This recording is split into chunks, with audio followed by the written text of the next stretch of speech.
C'est une condamnation historique pour esclavagisme en plein XXIe siècle. Et ça se passe aux États-Unis, l'un des premiers pays ayant aboli la traite négrière.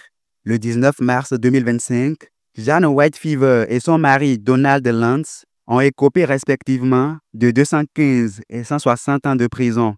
Ils sont reconnus coupables d'esclavagisme. Fait incroyable, la cible n'est nulle autre que leurs 5 enfants adoptifs. Et oui, le couple américain a adopté 5 enfants noirs de la même famille qu'il a soumis au travail forcé dans des fermes agricoles. Au moment de leur adoption à Washington en 2018, les 5 frères afro-américains avaient entre 5 et 16 ans. Assez suffisant apparemment pour le couple d'esclavagistes pour en faire des esclaves.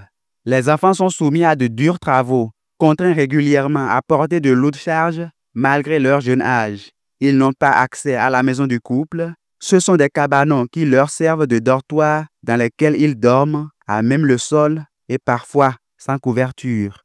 Et le supplice ne s'arrête pas là. Les époux Jane et Donald affament aussi régulièrement leurs enfants adoptifs et prennent souvent du plaisir à les monter les uns contre les autres. Bref, ils étaient maltraités et déshumanisés. C'est finalement grâce à des voisins que la police sera informée et toute l'Amérique découvrira l'acte d'esclavagisme. En 2023, des voisins ont vu le couple enfermer la fille aînée et son frère adolescent dans un cabanon puis s'en aller. Ils ont immédiatement contacté la police qui viendra défoncer la porte pour trouver les enfants dans des habits sales avec des plaies sur le corps. Lors du procès, la juge se dit convaincue d'une chose. Jane et Donald ont adopté les enfants en raison de leur race et de leur couleur de peau.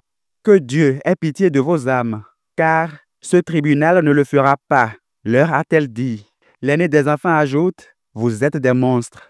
Jane Whitefiver, 62 ans, et Donald Lance, 61 ans, présentent des excuses aux 5 enfants avant d'écoper respectivement 215 et 160 ans de prison. Le couple devra aussi verser $280 000 à chaque enfant.